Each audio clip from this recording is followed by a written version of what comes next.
Sha-na-na-na-na-na-na, sha-na-na-na-na.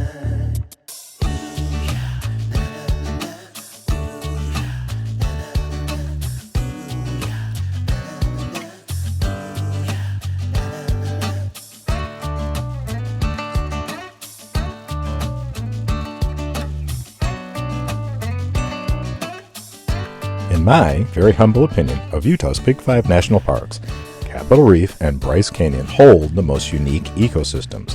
This is not to disparage any of the other locations, as they are all beautiful and deserving of their esteemed recognition. But in Bryce you find the amazing hoodoos, and here you see a 100-mile-long seam in the earth known as the Waterpocket Fold. Technically, it is a monocline.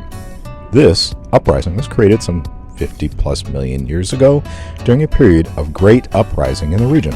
The uprising activated along a fault and resulted in a 7,000-foot wrinkle beneath the Earth's otherwise horizontal surface.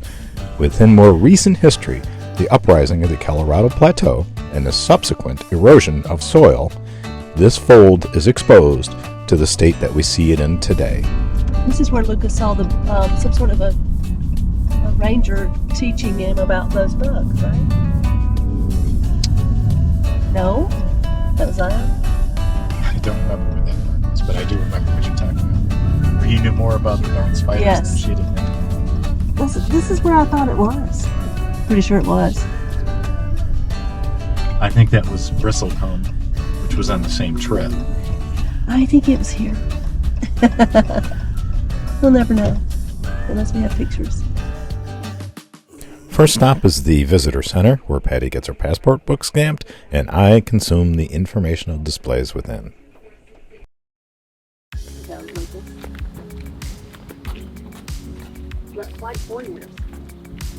California and Alaska are generally viewed as being the leaders in places to visit our national parks. However, Utah, for its size, is right there, if not superior. Besides the well-known Big Five national parks, it has 7 national monuments, 4 national trails, 1 national recreation area, and 1 national historical park. That doesn't even touch upon the state's own parks. Roughly, central to the state is our target, Capital Reef. During our time here, we do get some rain, and as a result, we confine our visit to the areas within established roads. This is central to the region of the park. We begin our exploring of the park by heading out on the Rim Overlook Trail. This trail is central to the park and is located within the boundary of land originally protected as a state park. That location was named Wayne Wonderland, within Wayne County. Typical of parks of the Sierra, the land is set aside due to the vision and efforts of a few visionary people. In this case, it was Joseph Hickman and his brother-in-law, Ephraim Pechtold. Hickman died, tragically, days after the park received state recognition in 1933, leaving Pechtold to continue their efforts. In 1937, then President Franklin Delano Roosevelt signed the proclamation that created Capital Reef National Monument. Capital Reef became a national park in 1971, long after both men had perished. This does remind me of a trail we've been on. I just don't remember where it was.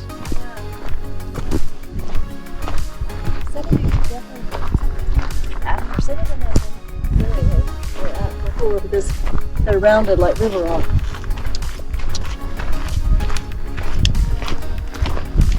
Just making an observation. Yeah, they're Come not round, come on. there's a couple areas with the color. Some are reddish, some are all burnt black. Yeah. Multiple years.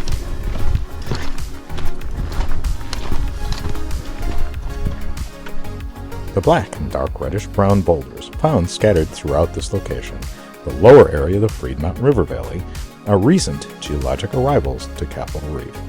These volcanic rocks date back 20 to 30 million years, originally within the lava flows which cap Boulder and Thousand Lake Mountains today.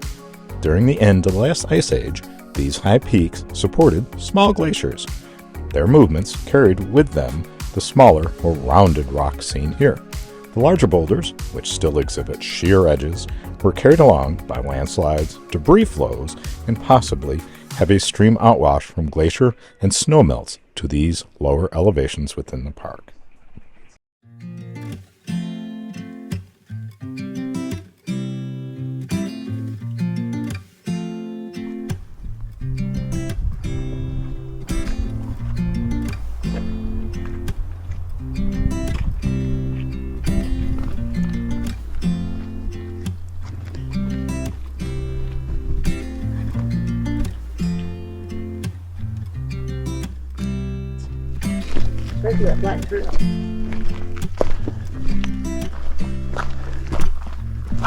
Capital Reef's name is a compound name derived by early settlers comparing the white sandstone domes to the nation's Capitol building.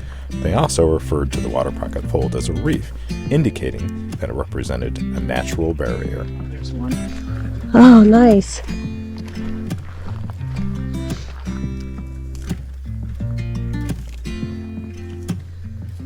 Lucas, you never get a chance to see these. You should see it. Yeah, it's pretty cool. All right, there you go. Just get the ones out of the front. Yes, he's trying to. You just stood right in front of me, dude. And you have a hat on your back. You have a hat. I said That's cactus one. It is, because those happen very infrequently. Isn't that beautiful? Okay? Yes. It's gorgeous. Yes. Pretty cool. A little yellow ones are cute too, right beside it. Look at him. He gets the. What do you call that, Lucas? That shot? Yeah.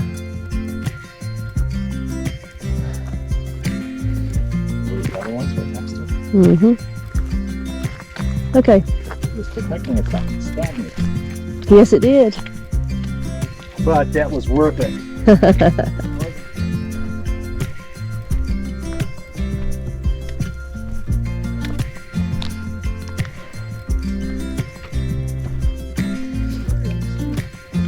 Hi.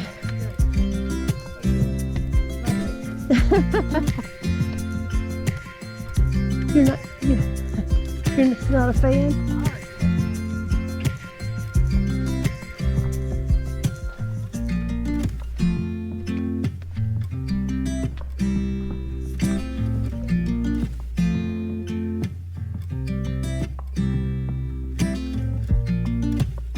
That's a Carin?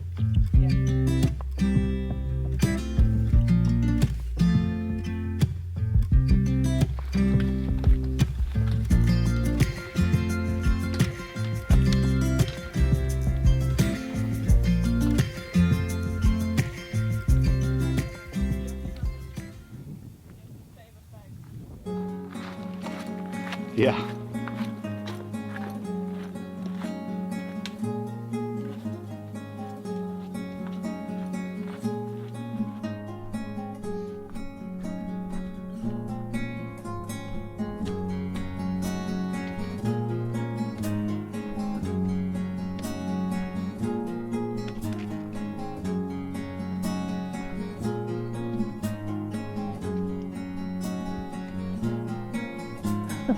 What? Where are you? Lucas. Oh. Whose shoes? Someone left her shoes. Huh?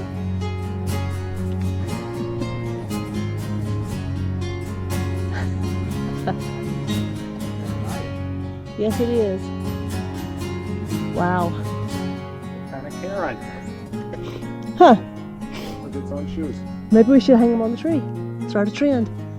You never want to go on a hike and run out of water. In fact, you want to plan to take some extra. However, you can also overdo how much you bring, and this means you are carrying extra weight. Lucas has done exactly this and is really suffering as a result. A typical amount of water to bring is about 1 liter per hour.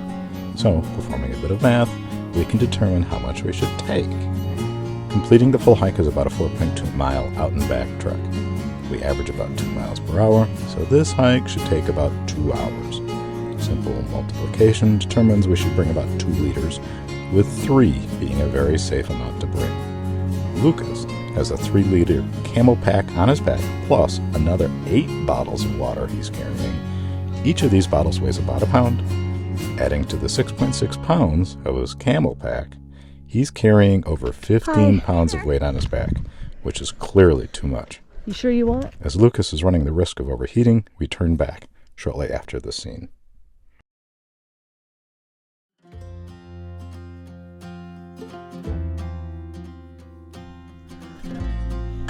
What are you doing? You just gonna rest?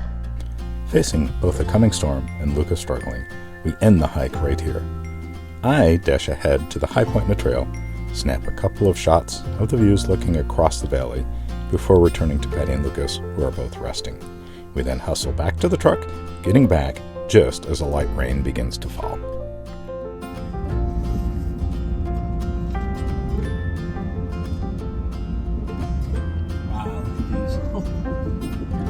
This is like the bottom of the ocean. Yeah, this is definitely how caves form. This type of soil erosion is called topony, or honeycomb weathering. Topony is plural, tophone is singular. These are typically small, rounded, smooth-edged openings in a rock surface. They occur in sandstone, which is bonded together by calcite. Calcite is a water-soluble substance, and when water mixes with the calcite, the solution then evaporates away. The topology of Capital Reef is one of many geologic layers. Topony is often found in Wingate, Kayenta, and Navajo Formation layers. Instances of this weathering can be found in the Grand Wash, which is where we are driving, Cohab Canyon, and within the Hickman Bridge Trail region. The park entrance to South Draw Road is seen here at the end of the Scenic Drive. To quote the National Park, the South Draw Road is a non-maintained, high-clearance four-wheel drive road. Furthermore, the South Draw Road is rough and rocky, includes several creek crossings, and in inclement weather becomes impassable for even four-wheel drive vehicles. We are not going to take it today. While we do not travel on the South Fork Road today, this road and the one which traverses the northern side of the park, the Cathedral Valley, are highly recommended choices if you have the proper equipment. These remote regions are simply stunning, and we plan to travel these locations at some point in the future. Camping is also permitted, but does require getting permits from the national park in advance.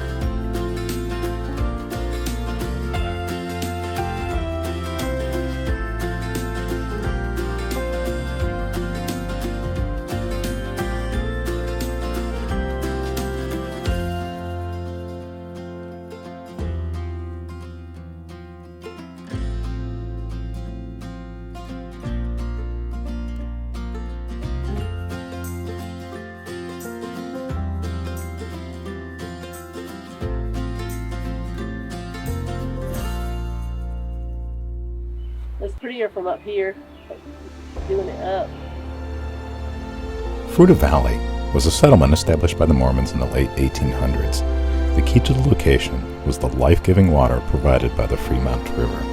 While never largely populated, the skill of the residents established farms that were bountiful. The location came to be known as the Eden of Wayne County to local residents. Their skill at growing crops and fruit trees remains to this day, and generations of deer have come to rely upon those fruits.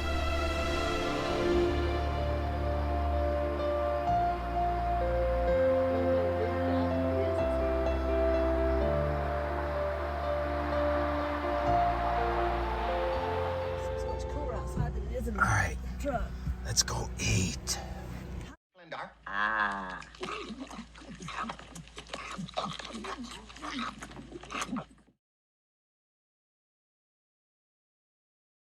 It has been a long day, but it's not over.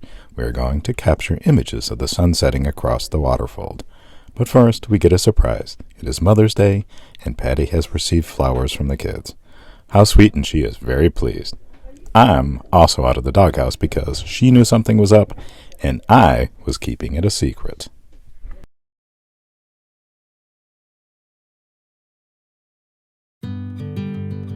Sunset Point is an outstanding location to photograph the sunset. The sun is setting directly behind you, and because you are above a valley and looking across it onto the Waterpocket Fold, the color you get is fantastic. When the clouds sit across the fold, the pictures you can get here are unforgettable.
That's getting nice.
We truly appreciate that you have spent your precious time watching our video, and we are very thankful that you've chosen to join us as we explored Capital Reef National Park.